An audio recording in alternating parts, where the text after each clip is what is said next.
NASA continues to embarrass and expose themselves with every new release as this fake Artemis moon mission is backfiring in their face.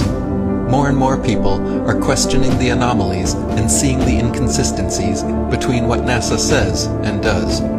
Starting with their supposed re-entry into Earth's atmosphere, the astronauts were supposedly being propelled at a ridiculous and impossible 25,000 miles per hour, which is approximately 7 miles per second.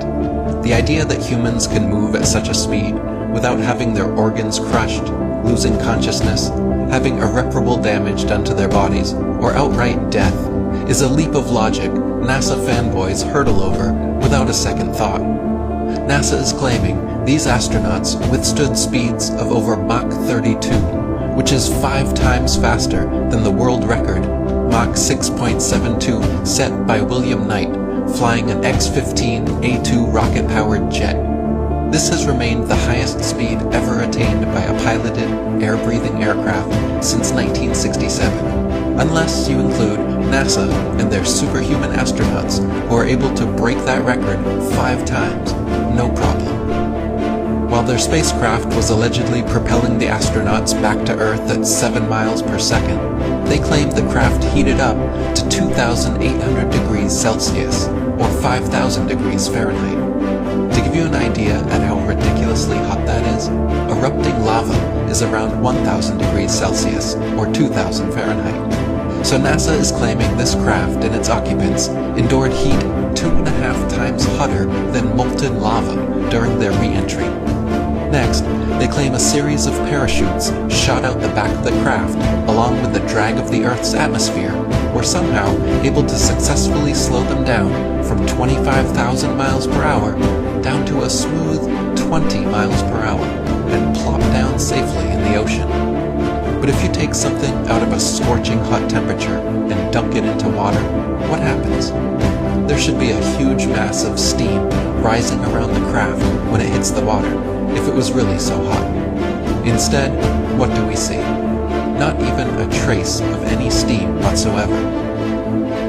Next, you have the interviews from returning astronauts. Just like when the 3 original Apollo astronauts did their initial press conference after supposedly returning from the moon, these 4 actornauts flubbed their lines as well.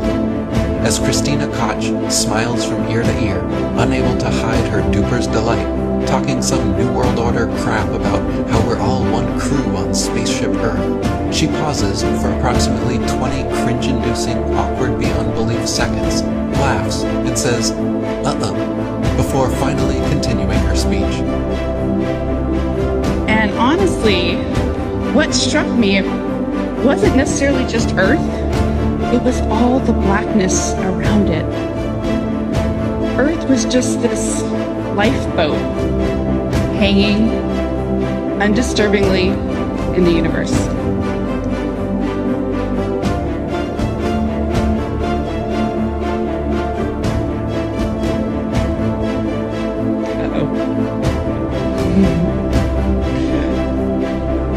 So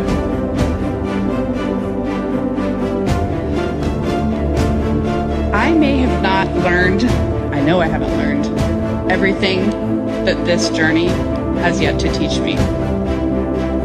But there's one new thing I know, and that is, planet Earth, you are a crew. Apologists with zero discernment claim she just got so choked up that she couldn't speak. But those of us with even a little intuition and discernment, able to read faces and body language, can clearly see that is not what happened there. She either forgot her rehearsed lines or had an earpiece malfunction where the person feeding her lines cut out for an uncomfortably long time and she didn't know what to do or say next. People speaking spontaneously from the heart about such an experience would never have such a reaction as this. This is clearly a flub-up from an actress forgetting her lines. Christina Koch was apparently an actual actress before NASA as well, credited with playing one of the mother characters from 2015's Mad Max: Fury Road.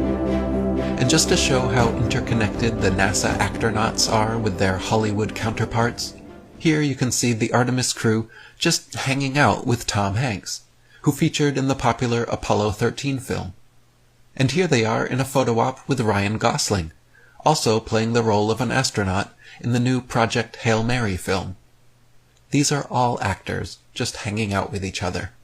But we're supposed to believe that some of them are serious scientists, risking their lives, traveling to outer space, while the others are just actors hanging on wires in front of green screens.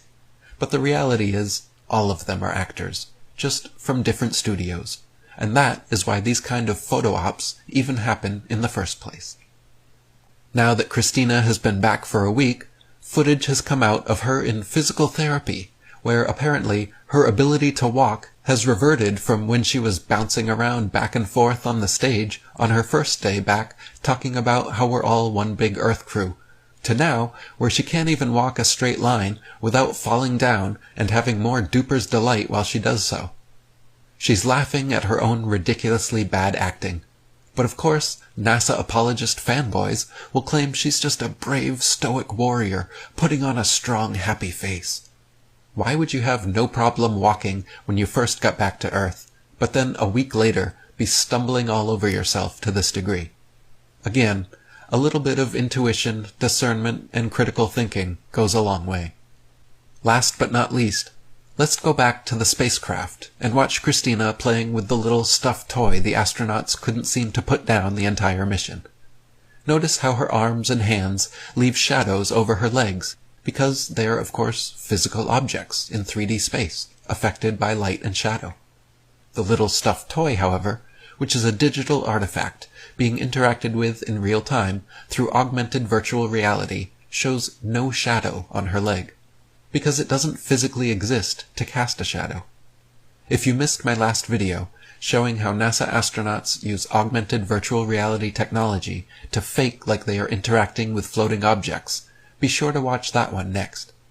For everyone else, thanks so much for helping share these videos far and wide. Watching so many new people wake up thanks to all this obvious fakery has been great to see. And so have the laughable defenses being rolled out by the loyal NASA apologist fanboys who still think Santa Claus and Star Trek are real.